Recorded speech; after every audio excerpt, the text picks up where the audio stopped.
আমার বয়সটা যখন 4 থেকে 5 বছর, তখন আমি একজনের হাত ধরিয়া রাস্তার বাইরে যে দোকানে যাইতাম, যে চকলেট খাইতাম, মজা খাইতাম, তখন আমি এত কিছু বুঝতাম না।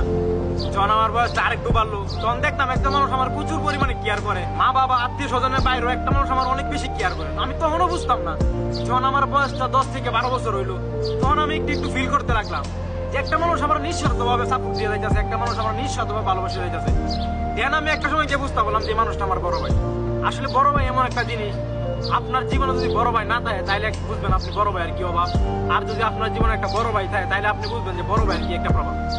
মানুষ বলে না যে বাবা হইতেছে বট গাছ, আর ওই যে বট গাছের যে ডালপালা গুলো আছে না, ওইগুলো হচ্ছে বড় ভাই। আপনার যে কোনো বিপদ আপদে আপনার বড় ভাই সবার আগে আগায়। আসলে বড় ভাইয়ের ভালোবাসাটা আসলে কখনোই প্রকাশ করা হয় না, হয়তো কখনো মুখ ফুটে বলা হয় না যে ভাই আমি তোমাকে ভালোবাসি, অনেক বেশি ভালোবাসি, তোমার সেই ছোট্ট ভাইটা অনেক বেশি বড় হয়ে গেছে, কিন্তু ভালোবাসাটা একটুও কমেনি।